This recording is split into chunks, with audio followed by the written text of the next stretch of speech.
Yes, I played characters in the past that have been quite frenetic and express themselves emotionally in a very physical way. So it was a great. This was a wonderful opportunity to play something very different from that. You are at the mercy, to some extent, as an actor. You're at the mercy of the industry and the imagination of the people that cast you. And I thought that Chris Nolan had great imagination casting me as the commissioner, and that gave me an opportunity to do something I think that people hadn't seen before. And then the same goes for Tomas. So he saw something, and lucky for me, he cast me in this part.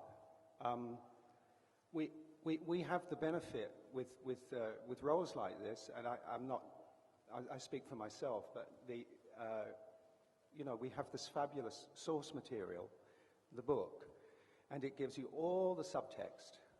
It gives you all it is like your roadmap. It's your map of the world. And I really didn't work very much outside of the book and the script.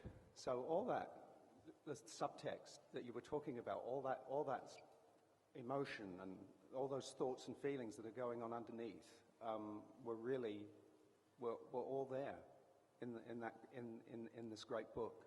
Memories from the 60s and 70s from this time is that Sweden was like halfway behind the Iron Curtain. So my memories aren't really that we were neutral exactly, but we lived very close to the Soviet Union, and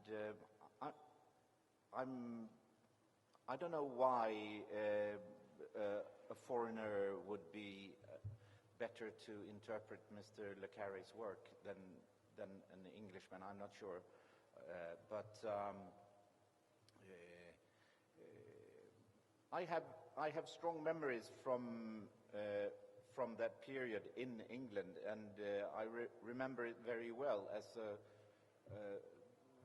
a country that was still suffering from the hot war, from the Second World War, and it's quite different from what it is now.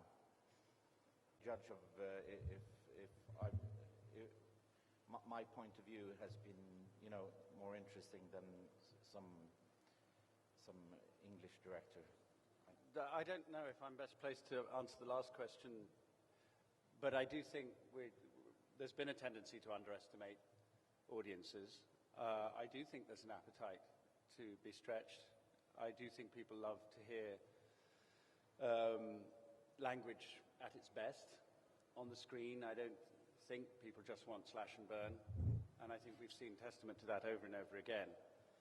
So I am optimistic about the fact that it will have an enormous audience.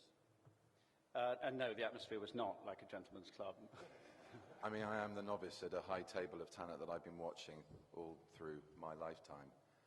And I could probably say I was even more nervous than Gary. I think that's allowed. When I met Mr. Hurt and Mr. Strong and Gary and Toby Jones, Kieran Hines, Kathy Burke, Stephen Graham, I could go on. I mean, the list is amazing. I was hugely flattered to be asked to be in the film, and just to hark back to what people were saying earlier about the subtleties of the work, it's the kind of role in the kind of film that you crave to have as an actor because it involves subtle shifts. It's not about everything being on enormous display, whereas I suppose the pyrotechnics of something like Sherlock, fun though they are far more in evidence. There's a lot less subtlety to it. I'm beginning now to forget which of the three questions I haven't answered. Do I think this is my well? I'm having a wonderful time, so I hope it is, because it feels great. And like I said, I'm hugely privileged to be here. So as long as I'm doing well by the things I'm being asked to do, then I suppose it is my moment. I'm very excited about the second season of Sherlock, which I finished last Wednesday. not with this hair color. This is for the next job. And yes, I'm very much looking forward to my trip down to New Zealand, so I'm sure we can catch up there. I did the best thing on the menu, and it was this. I think that it was as simple as that. And it was great to have something that was meaty enough for me to get my teeth into, but to let other people really do most of the heavy lifting. And so that it fitted the bill perfectly. It's basically all I did last year, and it just suited me very well. But no, I don't think anything's changed at all. I was around. Yes, you're quite right. I was around at the time. And it was a very strange feeling. Well, actually, I was around during the Hot War too, but I was quite young.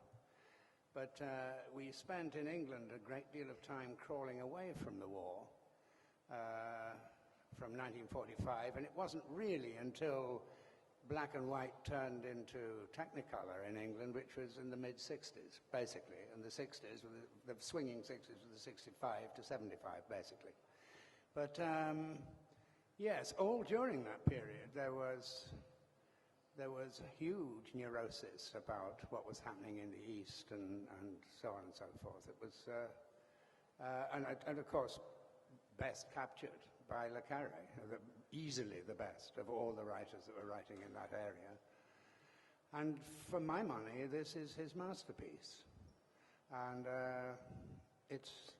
I'll just finish up by saying it's a huge privilege to be, excuse me, a huge privilege to be a part of it. And observe its accuracy. And be, as everyone said with this cast, it's fantastic. I'm so pleased to be here. When I was asked to do this by Tim Bevan,